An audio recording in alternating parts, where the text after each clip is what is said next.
Hezekiah featuring Paisley the Hebrew.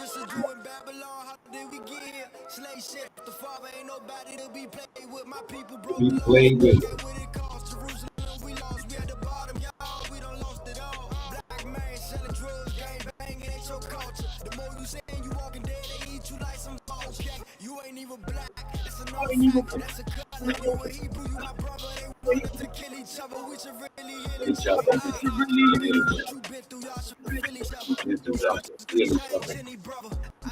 Any brother. 9/11.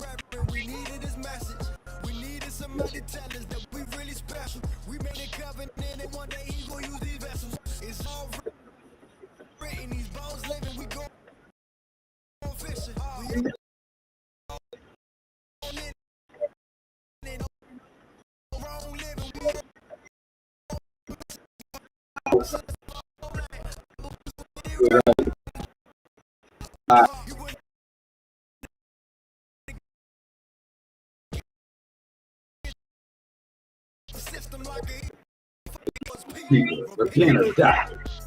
Yeah, I love that part. Repent or die. That was Hezekiah, and I paid with the Hebrew. About to come through. Love this song. This is off of Hezekiah's album, The Times, used by When it ain't no audience to praise, just in the comments or hearts on your Instagram to push your ego. Who you gonna be, bro? Some shit that 4 and 4 that they may shoot in secret at the perfect. No free throw.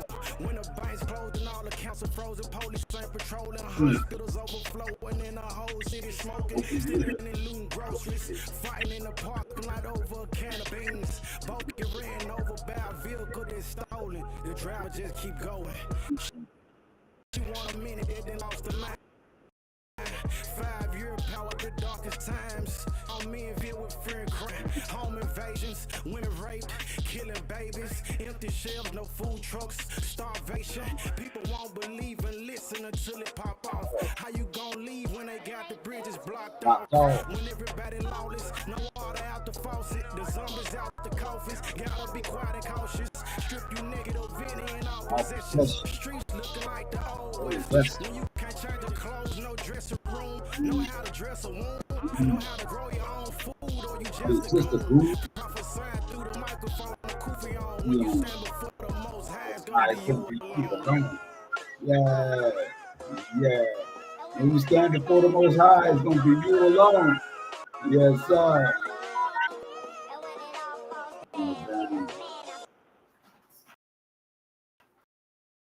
Welcome to the Hebrew state of being humble servant and host for today.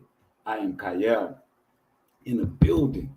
I got my rib, my butter pecan, Miss Artist 28, my Esther, and my young and Bella songs in the building. The young Hebrew Logan is here. Yes, so it's a celebration. We got scripts from both of them today contributing to our lesson. Man, we have quite a lesson today. The title is called Embracing Challenges.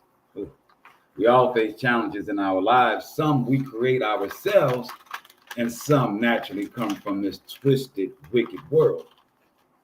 Now, no matter which way you get your challenges, there's only one way to deal with it. There's only one way for the victory.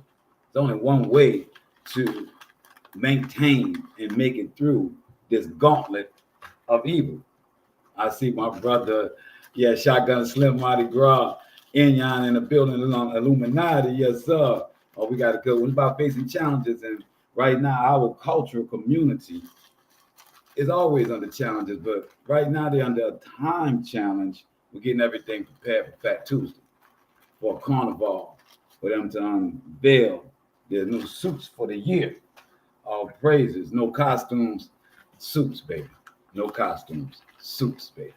So, all praises. And we ask for strength for all of our culture to not only get complete their task, have the energy but the resources and all that they need to complete their suits, from the materials to the people to the love to the culture being wrapped around them. It's that time of season. All praises to the Most High, right? But our culture, that's kind of what I'm talking about today with this embracing challenges.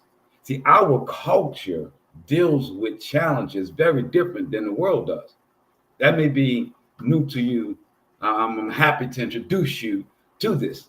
The world has you dealing with challenges, with anxiety, with fear, with paranoia, all these different psychoses, right? To explain how you deal with challenges. No. Not in our culture. Our culture, we deal with the Most High. That is what cleanses us. That's what answers our questions. That's what gives us the understanding of why, and then ultimately gives us the victory. Yeah, that's right. See, fear and anxiety doesn't give you a victory.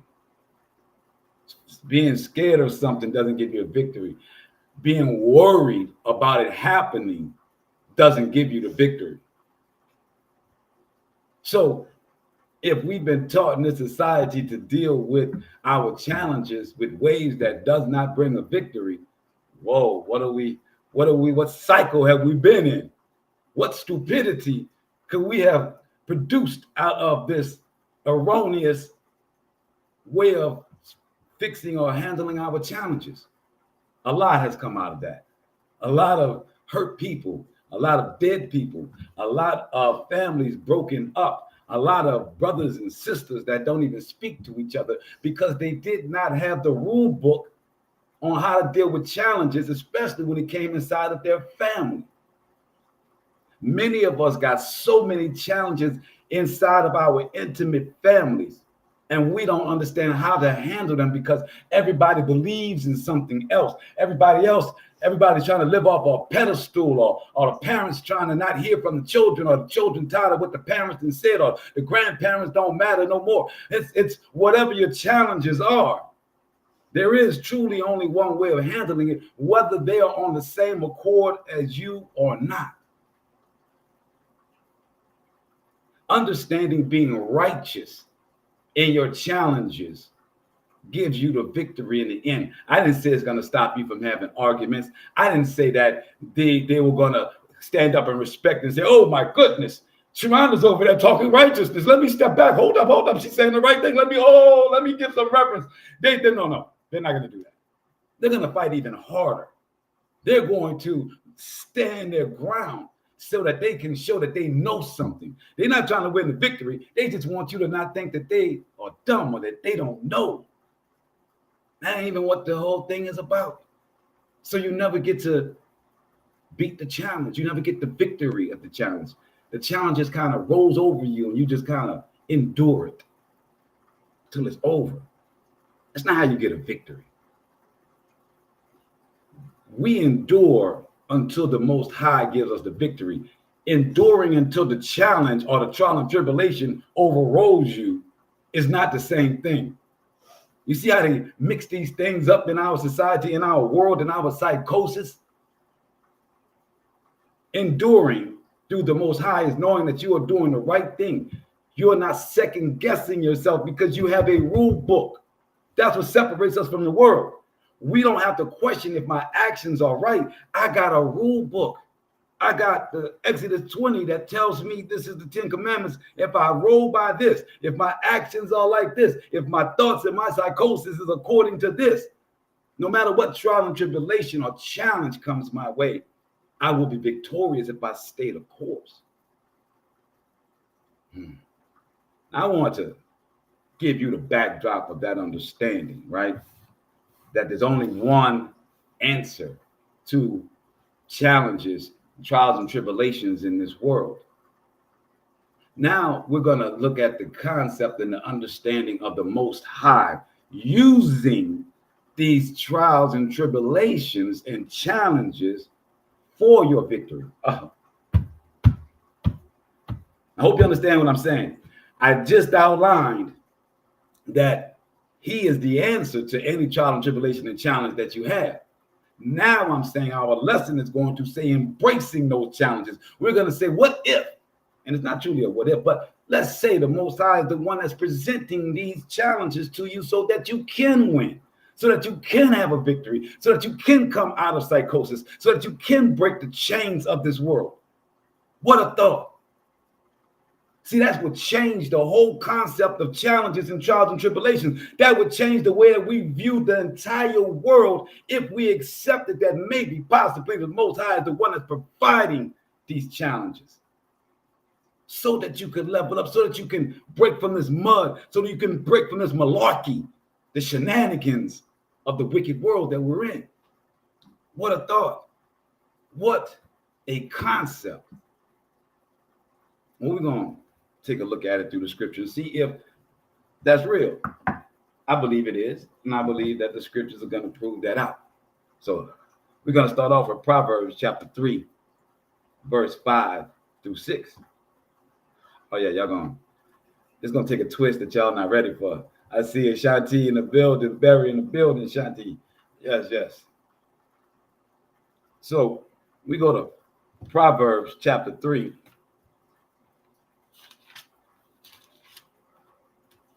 verse 5 and 6, and it says, trust it. Oh, I was about not to. I got my frankincense and myrrh blowing. I'm in such a good mood. It's such a great day. I was about to not blow the shofar. We cannot do that. Before we read the scriptures on Shabbat, we blow the shofar. I see Chase is in the building. So what we're going to do is we're going to stand to the east. And when the shofars are blowing and we're standing to the east, not for Jerusalem, not for Mecca, not for anything of a landmass, but that's where the sun comes out every day. So as the sun rises from the east, it's coming out of the windows of heaven. So we're going to send our prayers to there. Not Mecca, not Jerusalem. We're sending our prayers to the Most High, no landmass. We're sending it through the windows that the sun comes from. Right? So as the prayer that we're going to put out is that no matter what scriptures my family and I have put together in the title and the lesson that we put together, that these scriptures actually answer the questions that you've been having in your life, that you've been asking the Most High an answer for. And that we pray that these scriptures answer those questions, whether it coincides with our lesson or our title or our theme. And then once you accept that these scriptures, not my words, not what my family says, but these words, his scriptures, actually answers your questions, we pray that the Most High, and you let this resonate with you, that the Most High levels you up when these words resonate with you. So let's stand to the east, and we're going to let the professionals blow the shofar.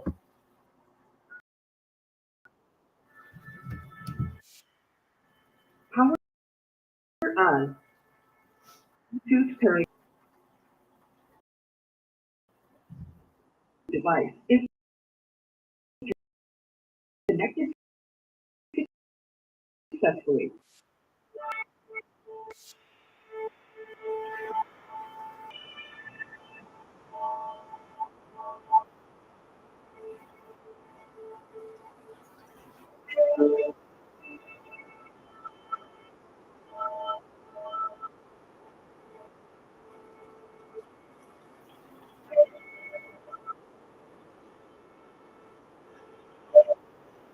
Shabbat shalom, Shabbat shalom, Shabbat shalom. Oh, praise. I see my cousin Michael's in the building. Look, a lot of people say to me, I do a lot before I start the lesson. Everything I do is on purpose. The songs that I played before is a setup. It is part of the scriptures that I have put together. The words that these gentlemen are rapping about coincides with this. Also, I want to introduce you to new music. I want to introduce you to new praise music, not the thing that you've been listening to for so long. Unfortunately, YouTube, they like to drown my intro songs, but on Facebook and Instagram, you guys get it. So I pray that when you hear that, and as I blow the shofar, understanding that this is in accordance with the temple. to burn his frankincense and myrrh and to blow the shofar to gather all of the tribes of Yasharallah. So that's what we do it for, right? So now, 12 lesson, Proverbs chapter 3, verse 5 and 6. And it says, trust in the Most High with all your heart, and do not rely on your own understanding. In all your ways, acknowledge him, and he will make your path smooth. I've read this so many times as scripture. This particular scripture supports so many thoughts, so many reasons of why we're supposed to come back into the Most High. But as we're talking about embracing our challenges today, when it says that do not rely on your own understanding, when we have these challenges, we try to go on what we think we should do, on our own intellect. Never do we consider where our intellect and our thoughts came from, and maybe that those thoughts and that intellect could be wrong, which would then make our actions wrong. When we do not rely on our own thoughts and then we revert back into the Most High and how he wants us to deal with them, we get the victory. It takes the thought process out. The only thought process we have is how do we apply what we've just read? Depending on your scenario, your situation, your trial, and your tribulation, and your challenge. He says, but if you keep me in your mind as you are dealing with it, meaning his law and how he wants things done, then you become a multiple lesson, a multiple visual example for others when you don't even see it or know it.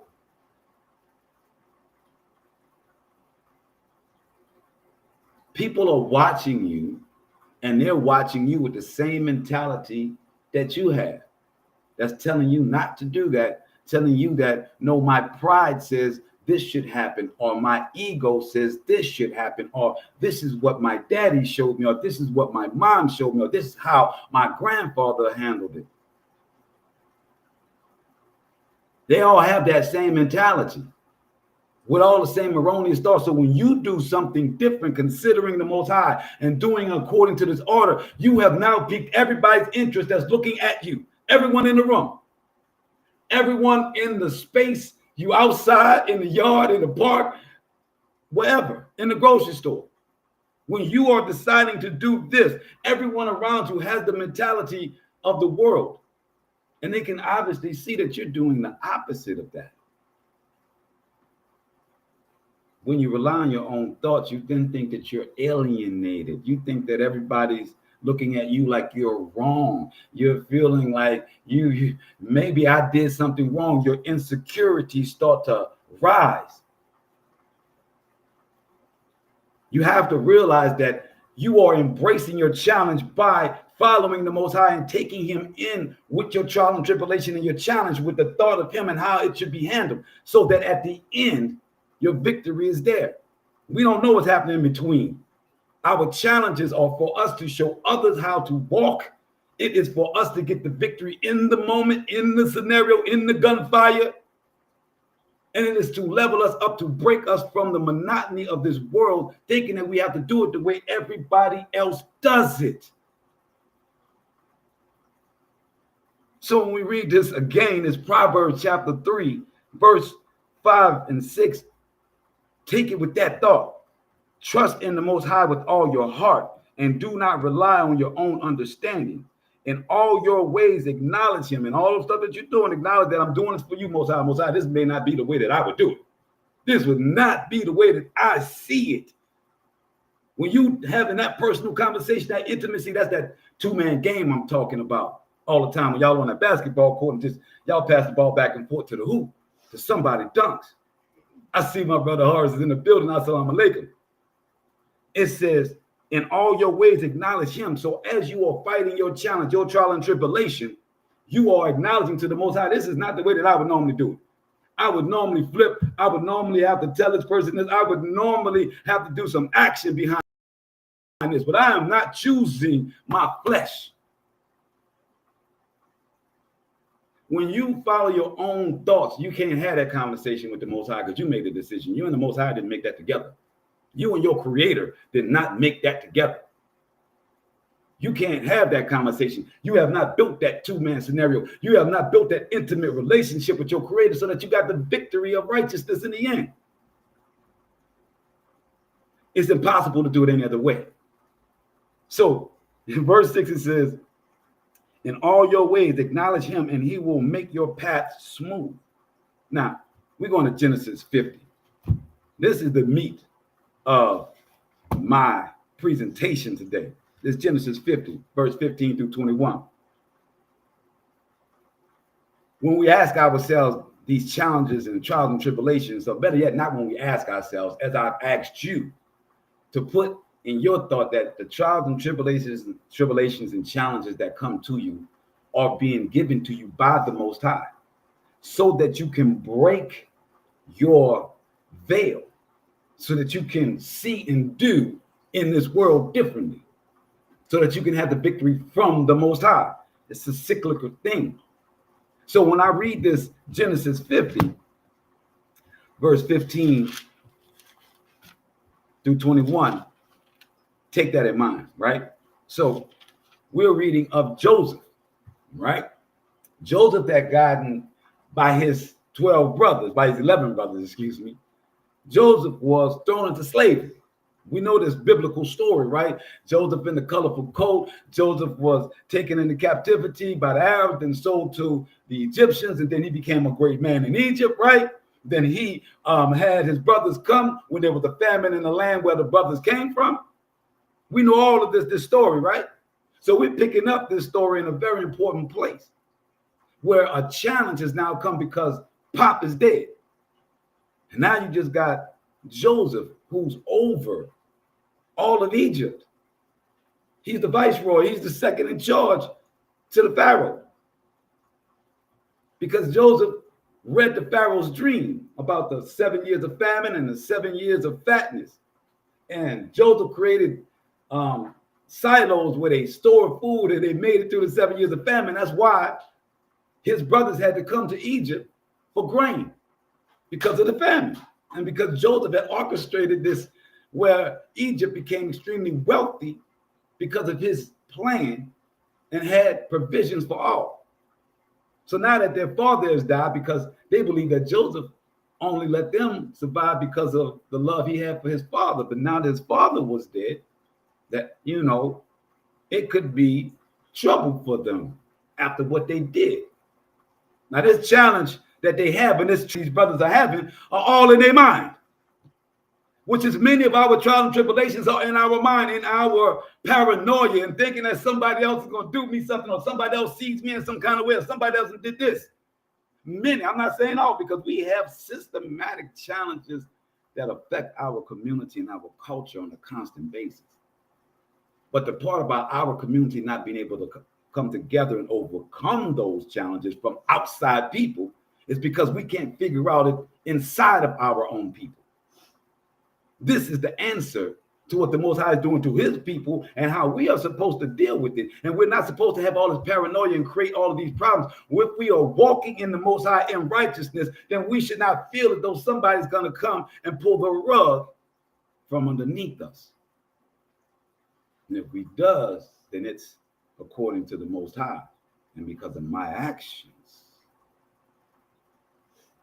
To expect the Most High to have your back is where we're going. So we're in verse 15 of Genesis 50. And it says, when Joseph's brothers saw that their father was dead, they said, what if Joseph still bears a grudge against us and pays us back for all the wrong that we did him?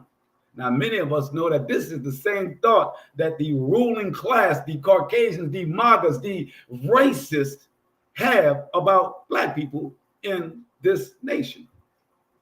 To give us equality would mean that we would surpass. And if we surpassed, then what we would do them for what they did with slavery. That means they have no godliness in them, no thoughts of righteousness, their fear of man. You get it? Their fear of man keeps them in a constant space in this nation where it's going to fall because They can't get over themselves. It says, verse 16. So they sent this message to Joseph. Before his death, your father left this instruction. So the 11 brothers is saying that the father of the 12 tribes, Israel, Jacob, right, left these instructions for Joseph in his death. You got that crown cut? You see that Italian talent? So it says, father left this instruction, verse 17. So shall you say to Joseph, forgive, I urge you, the offense and guilt of your brothers who treated you so harshly. Therefore, please forgive the offense of the servants of the Most High of your father. And Joseph was in tears as they spoke to him. Verse 18, his brothers went to him themselves, flung themselves before him and said, we are prepared to be your slaves. Joseph ain't said nothing. Joseph didn't tell them he was mad anymore. Joseph didn't treat them like he was mad at them anymore. But they believed because of their position, this is what was just due to them. See, when you commit the sins of this world, you have a guilt upon you that says you don't deserve anything and that somebody's going to come and get it from you. Joseph didn't say anything of his manner or treated his brothers in any manner for them to believe that he would do something to them, that he would change his love for them or change the way he follows the Most High. And as the Most High tells us, when we repent, that we are forgiven. His brothers repented. His brothers asked for forgiveness. Joseph forgave them. He raised them up in the land, gave them Goshen, gave them the most fertile land in Egypt because they were sheep herders. And Egyptians didn't do any sheep herding or any cow raising. So they gave it to them because that was the best land and nobody was using it for the purpose that is needed to be used for. So they had the best lands. They multiplied tremendously. So why would the brothers think Joseph is going to do anything to him? Isn't in our culture, when somebody dies, that's when all the family comes together? And everybody talk about, oh man, we can't let so much time pass. We can't only come together on funerals. We create many of our challenges. So when the Most High tells us in Proverbs chapter 3, verse 5 and 6, to lean not on our own understanding, then these brothers, that they would not have led on their own understanding and understood the law of the Most High and understood that their place was to support their brother and their brother was going to continue to support them and to follow the Most High, then this would not be a thing. It says,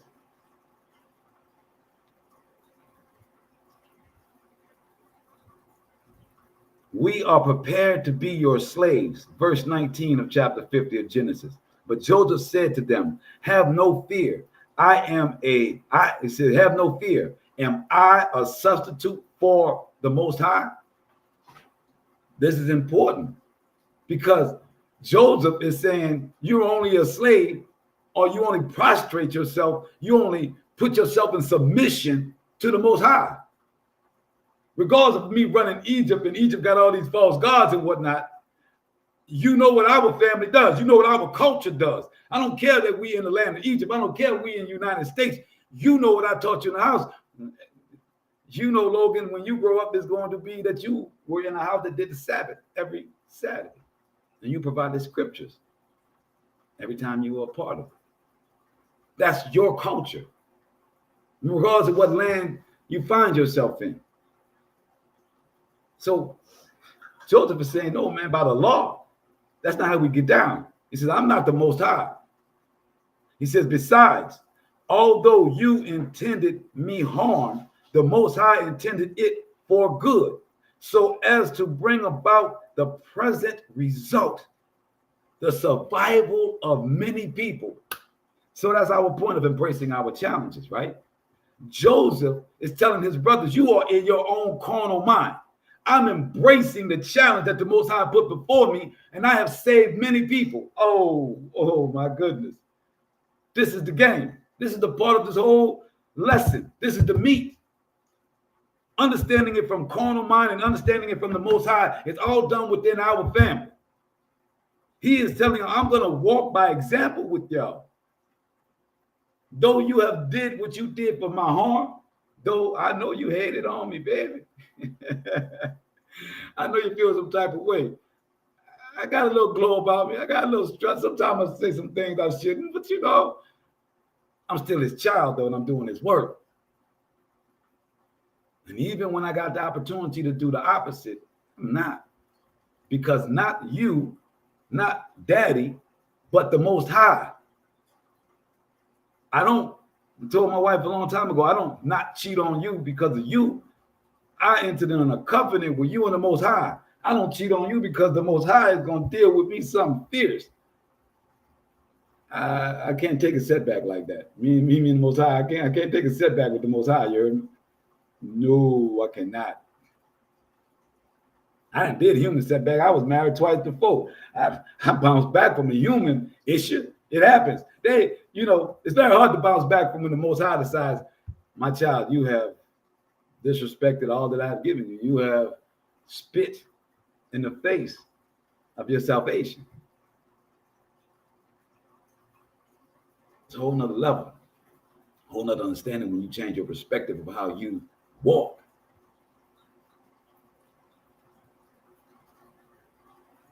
It says, but Joseph said to them, have no fear. Am I a substitute for the Most High?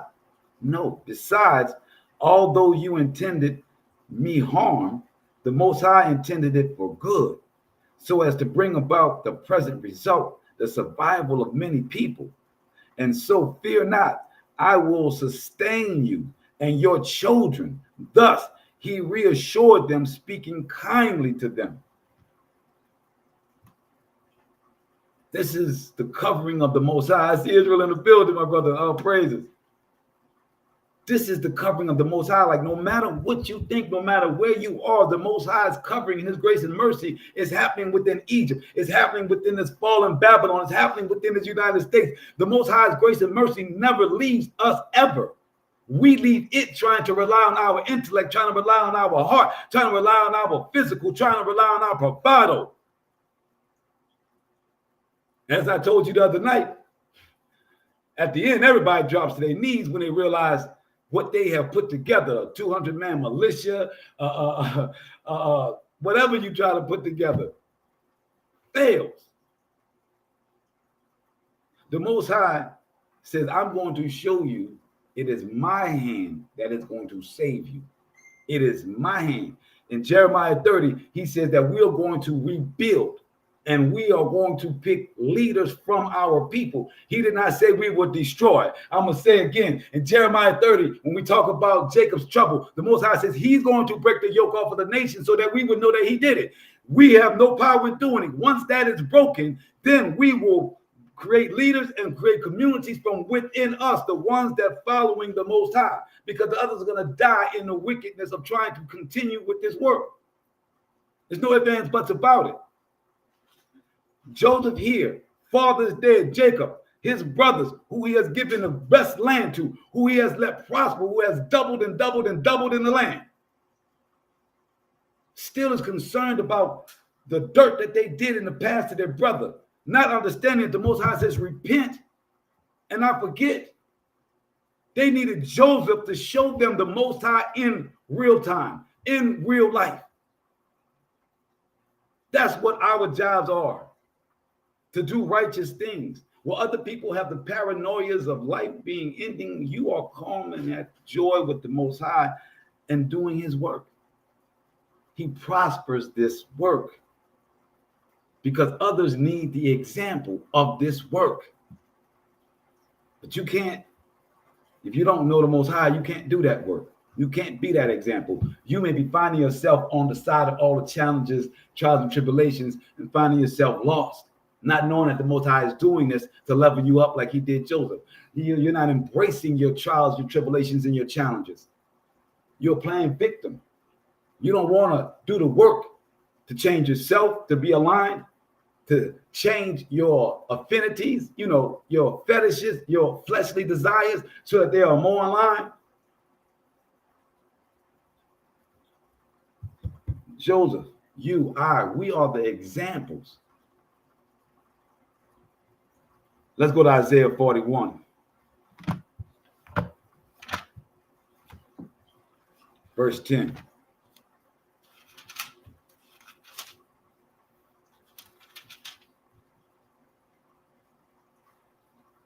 Fear not, for I am with you. Be not frightened, for I am the Most High Shaddai. I strengthen you and I help you. I uphold you with my victorious right hand. It says, I strengthen you and I help you. I uphold you with my victorious right hand. The right hand is known as the right hand of righteousness, right? So the Most High only guarantees us one victory. Let me give you guys a spoiler alert. The Most High only guarantees one victory. That's a righteous victory. I'm going to say it again. The Most High only guarantees one type of victory, and is a righteous victory. It is not a victory over your mother, your father, or your sibling. It's not a victory over another race or culture or peoples. No. Righteous is the only victory that the Most High is in here for. He wants only that to represent him. And we have no idea how many opportunities we get that on an everyday basis. Little small things. Going the extra mile. Because many of us don't know when to say no. When you don't know when to say no to people, you overextend yourself and then you hate it. Then you look at everybody as somebody trying to get you. You have to know what is your stopping point, and that's through the Most High again. When you know you're tired and a person is asking, you rely on your own thoughts. You think about how much you got to do, or you think about how tired you are, or how much it's going to take to do it. Instead of saying, Most High, is this what you want me to do right now? Because I'm in a head space and a physical space where I could mess all this up. Is this where you want me to go now, or should I reschedule? That little thing right there, that little thing, that's the applying the Most High in all that you do. In this 41:10, it says, I will strengthen you and help you.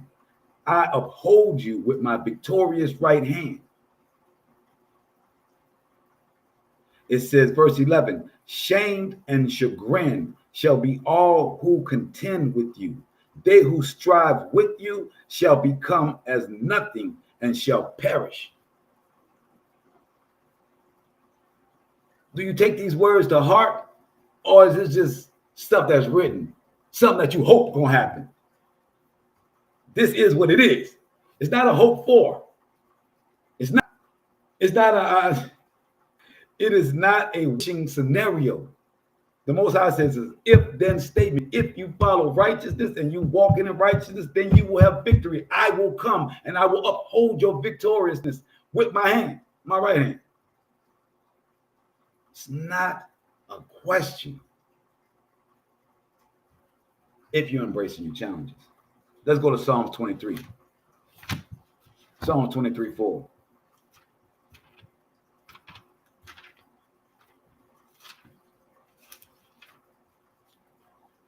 And it says, though I walk through a valley of deepest darkness, I fear no harm, and you are with me.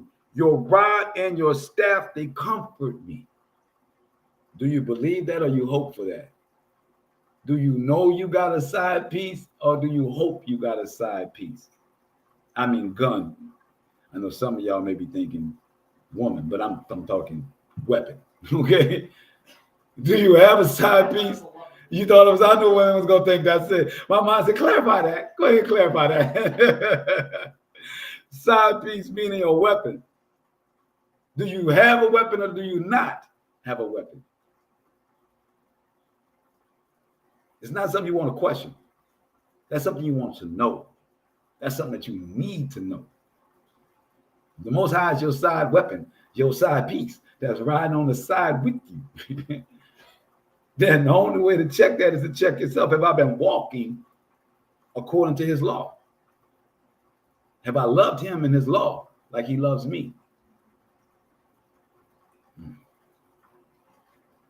Let's go to Joshua chapter 1, verse 9.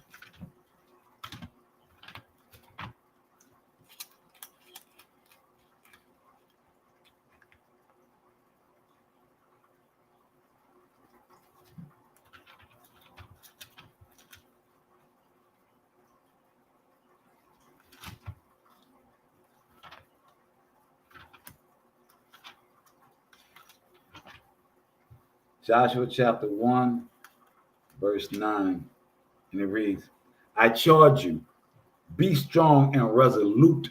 That means stand on business. Do not be terrified or dismayed, for your creator, Shaddai, is with you wherever you go. Wherever you go. It says the Most High is charging you to be strong. He understands that you may feel some type of way in your flesh. He understands that you may feel a little inadequate in your mind. You may feel like you're lacking something. You may think that you need something else. Most High is like the kid, like the dad trying to teach his kid how to swim. He push him in the water. The dad knows he can swim. The child doesn't know that he can swim. He's frightened of the water. It's not stable. The child just been in the world 4 or 5 years. But the father knows. So he charges his child and pushes him in the pool. The child starts to learn how to first dog paddle. Same thing a dog can do, right? Natural. He shows him that you're up. See, you're holding yourself up now. Move your legs like this. You can stand up in the water. What? I can stand up in the water if I do like this. It's called trading water, son. Yeah. Trading water. Trading water. Isn't that what we're doing in this world? Treading this water, trying to stay afloat of all the wickedness in this world. The Most High is charging us, saying, I know it looks like you can't handle it, but if you embrace this challenge of hopping in this water with me, you won't drown. All praises to the Most High. Let's go to Ecclesiastes chapter 7, verse 9. Ecclesiastes chapter 7, verse 9. And it reads, don't let your spirit be quickly vexed, for vexation abides in the beast of fools. Ooh, this is deep. We live in a world that everybody's vexed, right? So if the beast lies in the belly of vexation, then we can understand why we are in the belly of the beast, right? Everybody's vexed. I mean, we got Hunger Games shows. Everybody's talking about kill to survive and world's about to go into apocalypse. And I mean, come on, man. We got bills. You got an orange guy in there that's vexing the whole world, not just the United States. That boy got Canada vexed. That boy got South Mexico vexed. That boy got everybody vexed. We sit in it, right? We're in the land of the vexation. So you don't think that you are vexed in your life? You don't think that you are acting it out in your own life? You really think that you are oblivious to all the news reports, to everybody's franticness, to everybody's war? You really think that none of that affects you? If you ain't in this book, it's guaranteed that it's affecting you. If you're not understanding your power and that who's got in control of all of this, that you covered no matter what's going on, like Daniel was in the lion's den, like Abednego, Meshach, and Shadrach was in the fire.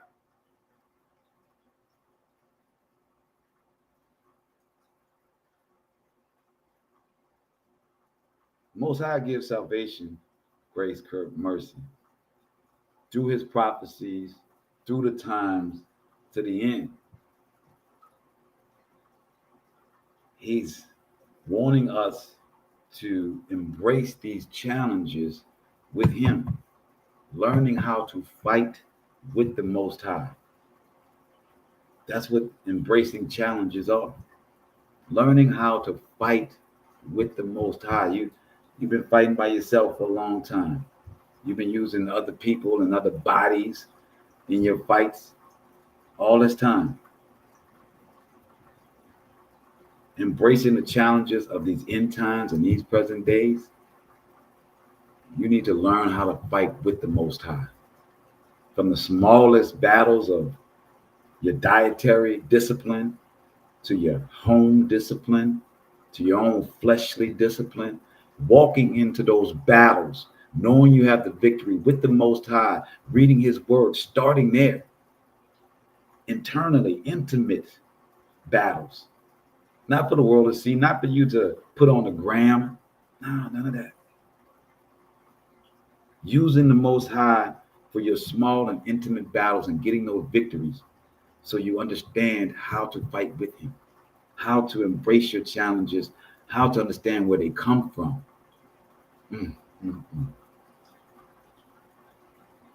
Ecclesiastes chapter 7, verse 9.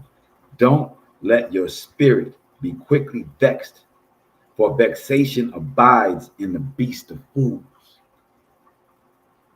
Learn how to be peaceful. Learn how to consort the Most High and call upon him in your times of feeling vexed when you are angry. Proverbs chapter 17, verse 27.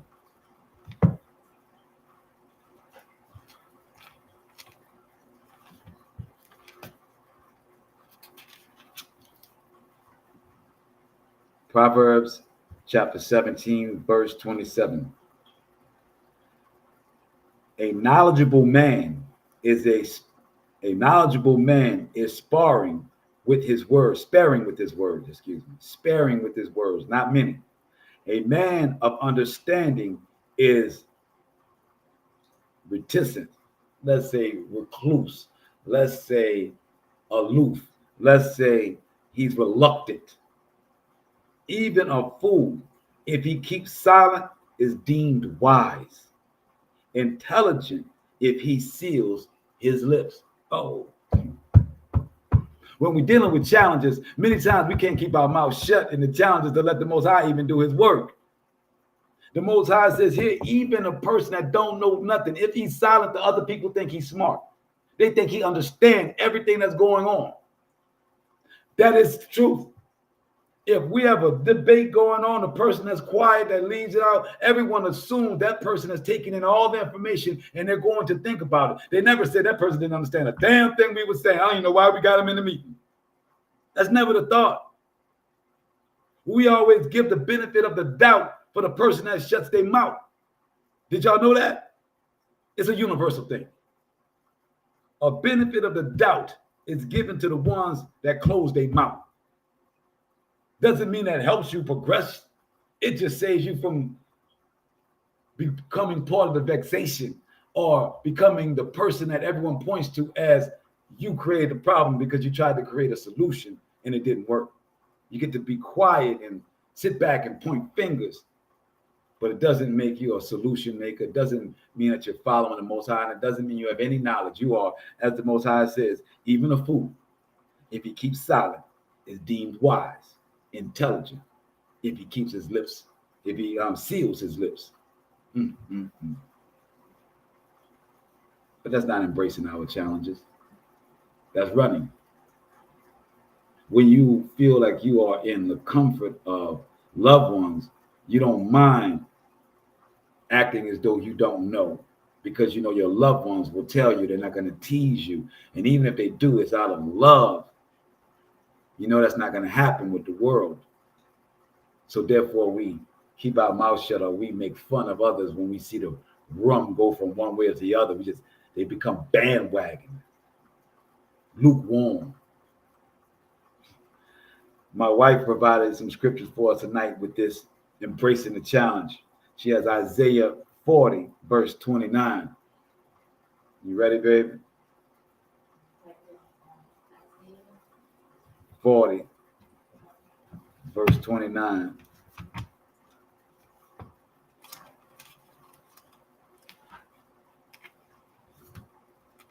Oh, it's 29 through 21. 29 through 31. Yep. Isaiah 40, verse 29 through 31. He gives power to the faint, and to them that have no might, he increases strength. Even the youth shall faint and be weary, and the young men shall utterly fail. But they that wait upon the Most High shall renew their strength. They shall run and not be weary, and they shall walk and not faint. So, as the Most High says, even the youth, it said, verse 30, youths may grow faint and weary, and young men stumble and fall. And our youth, we're supposed to be our best, right? We are trying to conquer the world in our youth. It said, but we'll fall. We will be weary. But they who trust in the Most High shall renew their strength. So no matter what age you are with the Most High, your strength gets renewed. So as you are feeling vexations, as you are feeling the weight of the world, as you may even have let some anxiety seep into you, understand that the Most High renews you, that these things are but a moment, but a moment. The Most High has been here through millennia, through decades. These 4 years of this orange guy, or 8 years, or whatever it is, you got the temple, the third temple being erected next year, or starting to be erected. They're going to start the sacrifices when they have, because they have the red heifer to cleanse all the utensils they need to build the temple. So in 2029, it's supposed to be the completion of this so-called third temple, which would then go into the Daniel prophecy that the somebody, the Antichrist, would be the one that would stop them from making these sacrifices. We have a lot that's going to happen in between now and then. It's going to concern a lot of people. A lot of people are going to see a lot of biblical prophecies being expressed, highlighted. It's going to create fear from people that don't know what they're seeing, don't know what they're witnessing. You're going to have to know the Most High's word, know his prophecies, so that you are not shaken by these theater, by these actors, so that you understand what's most important. Understand that this will fall, and organizing amongst ourselves under a righteous law to be a righteous community, even if you're not next door. This community is being stitched together as we speak. So all praise to the Most High. My wife had another one, which is Psalm 73. I'll read that one. But Logan, are you ready with your Isaiah 41? Yeah. All right. So Esther has Psalm 73, verse 26.